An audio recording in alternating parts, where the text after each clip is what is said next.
Oke, ketemu lagi di Ngobrol Inspiratif bareng SAS bersama saya Berry, dan kali ini kita akan ngobrol bareng chef yang cukup terkenal ya di Surabaya ini.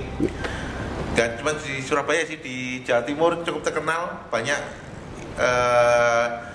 ibu-ibu PKK, guru-guru di SMK ya di seluruh Jawa Timur. Beliau cukup terkenal ya. Di sini ada Chef Muawal. Nah, ya, oke Chef. Sedikit cerita Chef Muawal ini sebelum menjadi guru ya dan instruktur di SAS ini, beliau juga berkarir di hotel. Ya, betul ya. Betul. Terakhir itu di Sheraton. Di Sheraton ya. Iya. Nah, kemudian kalau menurut Chef Muawal sendiri suka dukanya apa sih waktu bekerja di hotel? Oke, terima kasih sahabat SAS. Seperkenalkan, saya Chef Muawal. Saya mengajar di SAS produk pastry bakery, di mana di situ kita akan mengolah berbagai macam olahan mengenai pastry dan bakery. Ya. Awal berkarir saya memang karena saya lulusan Tata Boga murni, mulai dari SMK-nya Tata Boga, S1-nya juga Tata Boga, kemudian sampai sekarang saya geluti, dan awal karir saya hanya di hotel waktu itu ya, di Hotel Sheraton itu selama kurang lebih 10 tahun di bagian pastry dan bakery ya. Di situ gitu. Ya, jadi kalau suka dukanya banyak sekali, di mana antara pendidikan yang saya dapatkan dengan yang ada di dunia industri sudah jauh berbeda pada waktu itu ya. Jadi saya banyak menimba ilmu di dunia industri, terutama di dalam hotel, karena perkembangan pastry bakery di hotel itu sangat cepat sekali ya. Disitulah kita ditantang kemampuan kita bagaimana ya, menciptakan berbagai menu, produk dan sebagainya. Kita harus tahu dan sebagainya, ini yang harus diolah menjadi suatu bahan makanan, satu produk yang terbaru. Itu tantangan banyak sekali di dalam hotel itu sendiri. Tapi dengan satu syarat, kita memang berbasic di dunia pendidikan dulu, karena di situ kita tahu bahan terutama yang mau kita olah itu bagaimana. Dari situlah kita kombinasi. Oh, kita sudah tahu bahan, kita sudah tahu teknik, kita tinggal produk. Apalagi di hotel bahan serba ada. Untuk inspirasinya menciptakan suatu menu baru, inovasi itu lebih gampang. Toh kita tidak beli barang. Betul. Jadi itu, ya disitulah, disitulah suka dukanya. Ya, pengalaman positif saya ya memang lebih dipermudah oleh chef-chef senior saya untuk melakukan eksperimen, membuat yang terbaru dan sebagainya. Itu yang mereka support banget ke dalam dunia karir di hotel itu. Nah, terus kenapa kok akhirnya memilih menjadi guru SMK? Nah itu menjadi PNS. PNS ya. Awalnya memang saya itu workaholic ya, istilahnya itu pekerja keras lah ya. Kenapa? Sewaktu itu saya di hotel itu masuk malam, Mas Berry, masuk malam di bagian bakery, kemudian paginya saya mengajar. Jadi pulang dari hotel itu saya mengajar di berbagai. Masih guru honorer ya berarti ya? Belum. Terus? Di swasta waktu itu. Ya, guru swasta, dibantukan di swasta. Ada tahun 2001 waktu itu ada sekolah SMK yang baru buka, saya suruh membantu, saya bantu itu. Kemudian meniti karir lagi, dipercaya untuk ke tingkat mahasiswa, itu juga saya dibantu. Tapi tetap saya berkarir masih di hotel. Jadi malam, pagi sampai siang sampai sore itu saya mengajar. Nah, disinilah yang saya nikmati dalam arti ilmu yang saya dapat, ilmu yang saya dapat di hotel itu saya terapkan ke mahasiswa. Saya bercerita banyak positifnya seperti ini, motivasi ke anak seperti itu, supaya mereka berkarir yang sama. Situ. Akhirnya ya biasalah bekerja jenuh dan sebagainya. Akhirnya saya membanting setir. Tahun 2005 saya coba CPNS, tes dan lain sebagainya. Alhamdulillah diterima. Sejak itulah saya berkarir di PNS. SK turun tahun 2008 PNS saya, kemudian sampai sekarang. Tapi tetap saya semangat dan tetap inovasi untuk di dalam pastry bakery tetap itu. Saya beralih ke situ. Kemudian kalau segi wirausaha memang lebih gampang. Di dunia pastry bakery itu lebih gampang untuk wirausaha. Iya. Jadi selain ngajar juga punya wirausaha ya. Di tangan-tangannya ini produk saya salah satunya. Ya, sama punya produk unggulan sebetulnya Mas Berry. Apa itu? Produk unggulan saya yang utama itu bluder, kemudian mozaik roti tawar dan roti sisir. Itu produk unggulan saya sebetulnya. Tapi belum ada. Alhamdulillah sudah sering saya buat itu berdasarkan PO aja. Kemudian belum berupa brand ya Mas ya? Belum saya brandkan. Ya, belum brandkan. Kemudian karena hanya saya sekedar dengan teman-teman SMK yang pesen dan sebagainya itu. Ya. Ya. Disitulah produk-produk saya.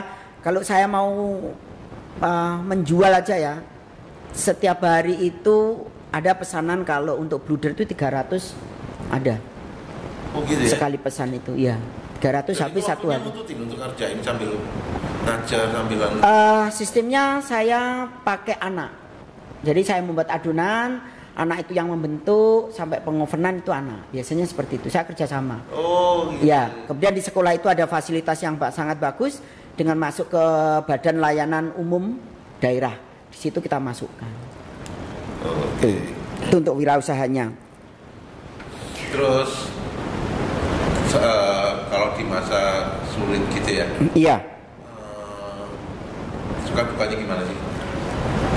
Suka duka di masa sulit itu, di masa sulit-sulit ini seperti sekarang ini justru kita tuh terpacu untuk mencari pendapatan.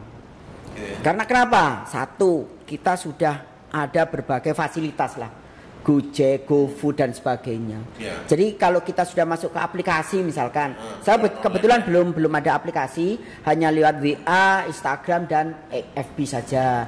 Jadi dengan suasana yang seperti itu kita mencari income itu lebih banyak, lebih mudah.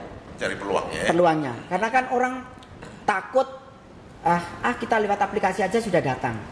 Ya. Di saat sulit seperti ini justru kita dipacu untuk membuat produk, ya, karena cepat laku, gitu loh. Harus lebih kreatif. Lebih kreatifnya, kemudian lakunya juga cepat, karena tidak ada orang yang tidak butuh makan. Betul ya. Ya. Tidak ada orang yang tidak butuh kue. Apalagi kemarin yang hari raya itu kan banyak sekali, walaupun dilarang mudik, ya. Tapi orang tetap aja memerlukan kue. Walaupun itu tidak ada tamu, mungkin hanya sebagai camilan, makan dan sebagainya, itulah. Karena kan selama ini di masa-masa sekarang ini kan Lebaran kemarin juga sebaiknya kan kita tidak keluar rumah, berkumpul ya. Jadi meskipun kita harus di rumah, tapi tetap kue itu ada di dalam rumah. Ya. Kita nikmati bersama keluarga kita. Ya, seperti itu. Kalau mungkin yang awam tidak bisa membuat, mungkin ya lebih mudah lah kita beli aja lah. Iya betul. Nah itu betul. Seperti itu. Tapi kan sebagai wirausaha muda kita harus dituntut untuk berkreatif sebanyak mungkin gitu loh. Iya. Tuh. Jadi apalagi kalau kita sudah punya nama. Ya, kalau kita sudah punya nama, kita tidaklah perlu bertawar menawar. Hanya lewat aplikasi pasti kita sudah mendapatkannya. Itu karena ya brand nama itu pasti orang tidak akan lupa. Oh ini yang membuat pasti enak begitu. Pastilah seperti itu. Jadi produk-produk itu memang kita harus ke-brandkan dulu. Siapa yang membuat dulu? Nah itu. Ya. Tahu dulu. Itu pasti akan lebih cepat laku. Ya. Chef Mawal ini menjadi instruktur SAS mulai tahun berapa? Saya mulai tahun 2006 pertama kali di Joyoboyo. Oh, setelah pindahan dari Beratang ya? Ya, sampai sekarang. Ya, alhamdulillah anak-anak yang saya ajar itu sudah banyak bekerja di dalam hotel, di kapal pesiar yang jurusannya sama pastry bakery semua. Banyak yang sukses. Ya. Kemudian ini banyak yang wirausaha juga. Ada wirausaha, ada yang jadi chef pastry-nya juga. Malah saya lebih kalah dengan mereka dalam arti tingkatan income-nya lah. Iya. Ya nggak apa-apa, tapi kan Ya kita bersyukur, berarti beda-beda, ya, kan, ilmu saya digunakan. Iya, untuk mendapatkan rezeki. Ya, seperti itulah Pak Ferry. Ya, jadi kan ilmunya itu bermanfaat untuk Ya. Siswa-siswinya, ya kan, akhirnya Ya. mereka bisa menghidupi, bisa mandiri, ya kan, Ya. menghidupi keluarganya, menghidupi dirinya sendiri dan sebagainya, sampai akhirnya ada yang bisa berwirausaha Usaha juga, ya. banyak yang wirausaha ya.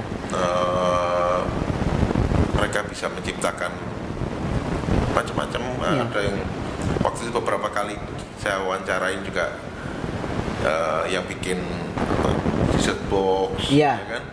Terus yang mohon maaf yang dulu yang dari Kalimantan Yang anak tuna bicara itu. Ya. Ya, mereka semuanya sudah bekerja di toko roti dan kita memang sering kontak dengan mereka. Ya, kita harus terpacu Pak Berry sebagai instruktur di SAS ini. Ya, kita harus terpacu dengan produk yang ada di luar. Betul. Karena perkembangan pastry di luar sana itu aduh luar biasa. Untuk tampilannya itu sangat luar biasa, sangat cepat sekali perkembangan. Seperti kemarin saya melatih anak LKS tingkat provinsi, lomba itu alhamdulillah juara 1 pastry-nya. Itu kita dapat pengalaman banyak memang di sana, karena ternyata kita tidak perlulah kita pakai cetakan yang bulat, yang delu, yang itu kita sekarang pakai yang simple tapi hygiene. Itu penampilan yang bagus. Di luar sekarang sudah seperti itu. Oh gitu ya? Ya, sekarang lebih menggunakan yang namanya silikon big ya. Jadi menggunakan silikon. Memang Ya, dari segi karet itu mahal, tapi untuk kedepannya aman. Kemudian cara membentuk gampang membentuk dan sebagainya. Karena kalau kita stuck hanya satu tempat, ketinggalan dengan orang-orang yang di luar sana. Contohnya kue Indonesia saja lah. Padahal kue Indonesia itu salah satu kue yang sekarang sudah mulai go internasional. Gitu ya? Ya. Kemarin ada kasus kalau nggak salah itu orang Malaysia posting mengenai klepon, dia salah sebut. Betul ya. Bule laki itu kalau nggak salah sebut. Akhirnya dia mengklarifikasikan ke masyarakat Indonesia, minta maaf. Kalau nggak salah dinamain putu ya dia. Iya, dia dinamakan putu. Ya, padahal itu klepon. Sekarang juga ada cake klepon. Jadi cake klepon itu lagi tren sekarang. Ya, betul. Nah, itu kan mencerminkan bahwa kue Indonesia itu sudah diangkat ke internasional. Ya. Sudah mulai merambah ke dunia hotel. Bagaimana cara packagingnya, bagaimana kita cara mengolahnya, bagaimana kita cara menyajikannya. Lah istilah yang sekarang lagi tren itu yaitu mengenai kue-kue apapun dengan istilah finger food istilahnya. Jadi satu kali makan. Kalau mungkin lebih higienis juga seperti masa sekarang ini ya. Kan hanya kecil satu kali suapan. Jadi nggak tersentuh sama yang lain. Nah, jadi kayak yang dulu lemper itu besar hanya dibuat satu jari. Seperti itu sekarang itu. Jadi namanya finger food namanya. Itu lagi tren sekarang, lagi istilah seperti itu. Ya kita maklumi ya. Kemudian misalkan seperti bubur Madura. Bubur Madura kalau kita orang lihat itu jualan kan ya cuma dibungkus begitu saja. Kenapa kok tidak dikemas seperti tiramisu, disebok? Ya, bubur Maduranya dikemas dengan disebut. Kita layer bawah apa, tengah apa, pinggirnya apa, atas apa, kemudian ditutup dengan apa. Ya, betul. Itu kan disebut suatu yang inovasi baru. Jadi orang melihat ini apa ya? Kayak tiramisu, padahal itu bubur Madura ya. Seperti itulah Mas Ferry. Jadi harus kreasi. Kalau dulu kan makanya kalau di luar kan banyak ya, umum kita kenal namanya kanape ya kan. Sama seperti finger food gitu juga gitu ya. Kanape, tapi begitu di Indonesia kan apa yang bisa kita buat seperti kanape ini, apa yang bisa sekali makan kan gitu. Iya, dulu kan kanape kan gitu ya. Sandwich ya kecil-kecil kan itu. Lah sekarang ayolah kita merubah image ya, tradisional kita. Ya.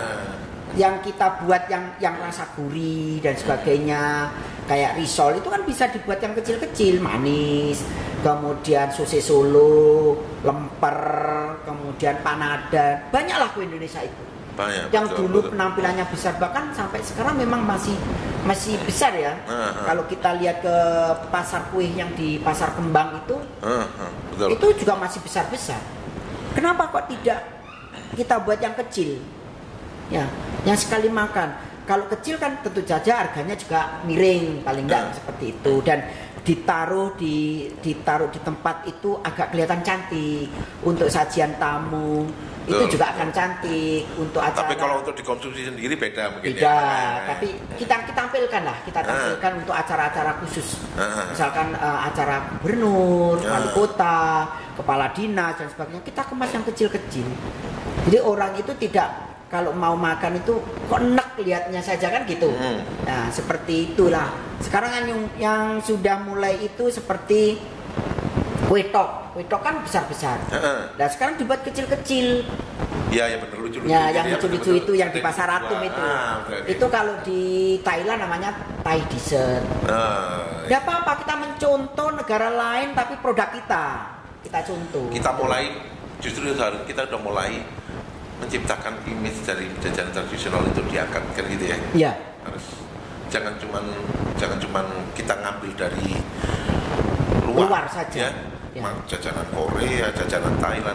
Lah, sedangkan jajanan kita sendiri ini gimana gitu loh. Nah, itu yang perlu kita pikirkan karena jajan punya kue tradisional Indonesia itu banyak macamnya. Masing-masing daerah itu mempunyai sebetulnya. Iya. Cuma yang menjadi kendala di sini terus terang, selama saya mengajar pastry bakery yang pertama sampai sekarang itu ada penurunan di dalam minat mahasiswa untuk belajar kue Indonesia. Itu yang disayangkan ya. Yang disayangkan. Padahal di luar negeri, khususnya Malaysia, itu yang dicari khusus chef pastry kue Indonesia, jajan tradisional. Ya. Ya. Saya sampai akhirnya itu nggak banyak yang bisa jajanan tradisional gitu loh ya. Anehnya di situ. Aneh. Memang aneh karena memang satu perlu ketelatenan ya. Telaten, kemudian bakat kita. Saya malah ditawari di Penang, Malaysia sana sama teman saya yang jadi eksekutif chef sana. Saya suruh alih fungsi untuk menjadi seorang kuliner di sana untuk membuat kue tradisional. Ya, khususnya yang ada di Indonesia suruh bawa ke sana. Ya saya berpikir saya sudah PNS kok lari ke sana. Iya. Gitu. Tapi gini, kan banyak yang antara Indonesia Malaysia ini banyak yang di persamaan. Ya betul ya. Jajanan itu kan banyak persamaan ya, karena kita juga mendapatkan turunannya banyak kue-kue itu kan banyak dari Chinese juga. Iya. Dari Cina waktu di toko ya. Ada kayak model kue tok apa dan sebagainya. Itu kan macam-macam. Pokoknya yang asalnya dari tepung beras saja, kebanyakan kan dari sana. Iya, gitu. betul sekali. Iya. Jadi ya itulah generasi muda yang sekarang itu. Ayo, jangan merasa malas dan jangan merasa tidak bisa. Karena yang lucunya lagi nanti merasa malu lah, itulah aneh. Iya. Ya, justru dia itu bangga kalau bisa membuat kue ya, pastry atau bakery yang dari luar. Nah itu, tapi kok aneh gitu loh buat kita nih. Padahal harusnya kan kita bangga kalau bisa menciptakan inovasi dari kue Indonesia itu sendiri. Iya, gitu loh Mas. Ya. Nah itu generasi muda sekarang, ayolah kita uri-uri ya budaya kita, terutama jajan tradisional kita itu banyak macamnya. Banyaklah kita belajar karena ilmu semakin berkembang memang, tapi jangan menyingkirkan yang tradisional ini, disingkirkan. Ya, kita angkat supaya dia mempunyai nama di sana itu. Karena orang tidak akan bosan dengan makanan ini. Karena rasanya yang unik. Ya, makanan kita itu unik. Kalau kita makan tiramisu 1 sendok 2 sendok sudah enak. Tapi kalau kue Indonesia tidak, saya kira tidak ada rasa enak dan sebagainya. Pasti enak, pengen tambah lagi. Ya, itu, tapi ya sekali lagi yaitu minat dari anak-anak sekarang yang kurang. Tapi nanti ke depannya insya Allah saya akan motivasi anak-anak itu untuk belajar kue Indonesia yang lebih detail. Saya ajarilah, kalau kalian tidak bisa bertanya ke saya selalu akan menjawab. Saya akan selalu memberikan apa yang sudah saya bisa, saya turunkan ke mereka. Karena saya semakin lama ya semakin tua, tidak ada generasi penerus ya. Itu jadi semangatlah putra-putri Indonesia sekarang itu, khususnya anak SAS, ya kedepannya ayo kita ciptakan menu-menu tradisional ke Indonesia, kita angkat menjadi internasional, ya. Setiap siswa baru apa itu selalu sampaikan bahwa kita tuh bebas berkreasi, berinovasi, ya. Kamu mau bikin makanan itu seperti apapun, kamu campur apapun, bebas. Selama nggak kamu campur racun, kan gitu istilahnya, ya kan?